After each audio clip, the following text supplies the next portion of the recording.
We're at 5 Waterville Court for Miss Fisher, about to attempt a repair attempt. Wind damage here on the left, the front, the right, and there was some damage marked on the back.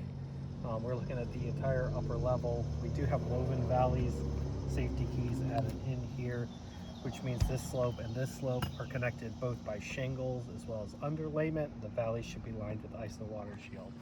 So any repair failure that we see on one slope that is connected to another will result in the same failure, especially as we come into these valleys. We have wind damage marked here. It's unsealed. It's got a crease along the top here. These shingles are pretty notorious for hiding damages. It's kind of hard to find it, but we do have a very clear crease along the top of this one.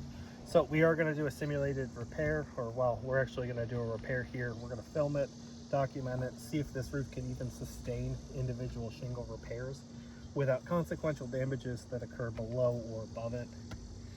Can this roof be returned to a pre-loss condition by an individual shingle replacement method? All right, first step, we're just going to unseal everything.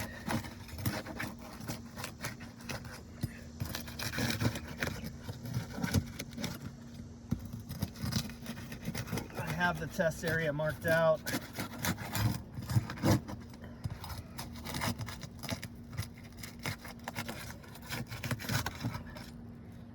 And we're going to start removing some of these nails. Tear through at the nail line. Just shows how brittle these shingles are.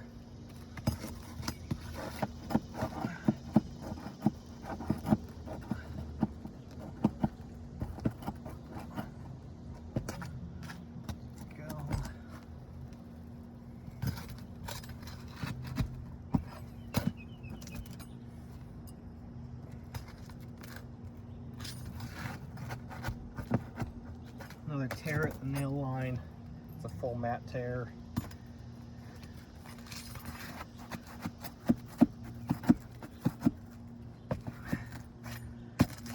You see some mat transfer along that tar line. That's going to affect these shingles' ability to reseal post-repair. Another tear through at the nail line.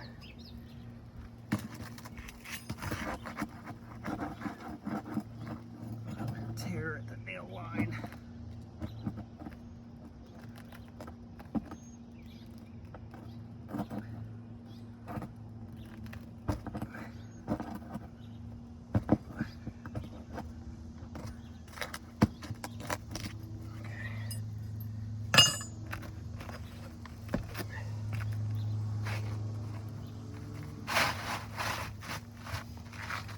All right, we do have this old shingle out. While we're standing right here, you do have collateral along these metal vents. There is definitely hail damage that got missed during the initial inspection. As well as here on the fascia.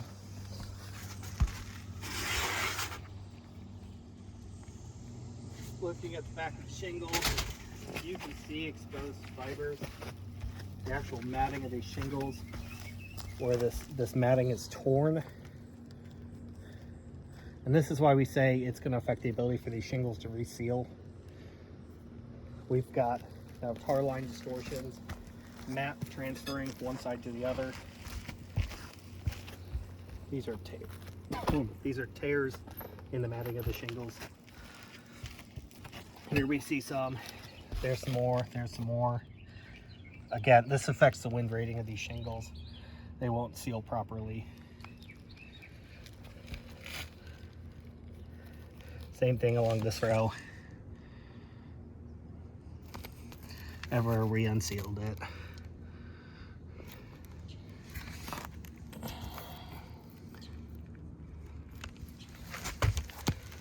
And we did have full mat tears at that nail line when we were removing those nails.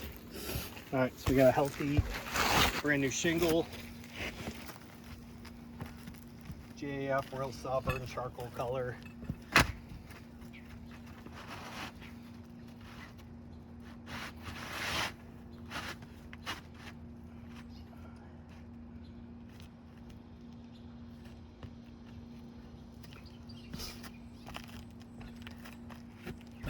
Of note, we have a reflective shingle versus a non-reflective shingle.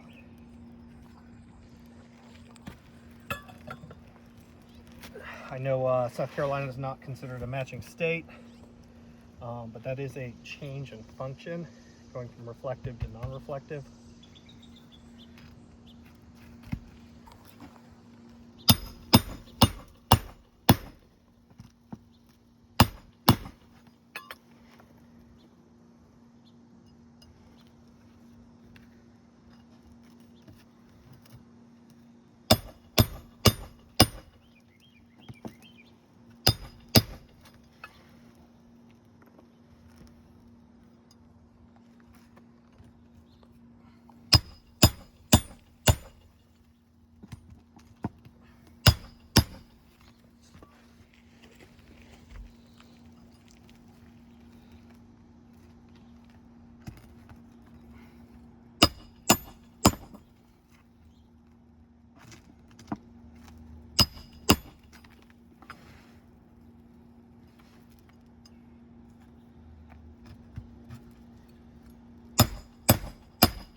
All right, outside of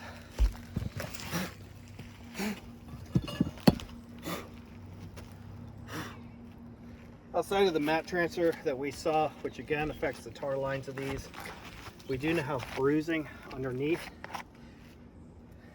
where we located those nails.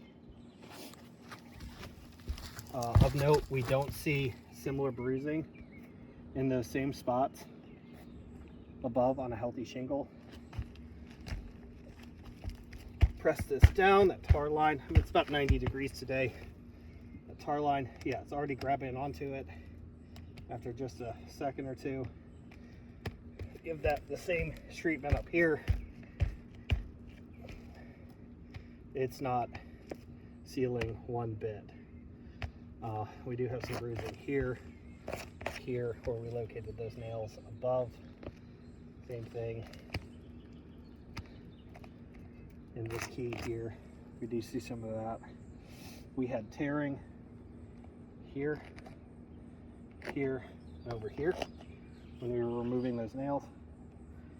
Bruising above and below. This roof can't sustain individual shingle repair. We are going from a reflective shingle to a non-reflective shingle. That affects heat on the roof. This roof can't sustain it.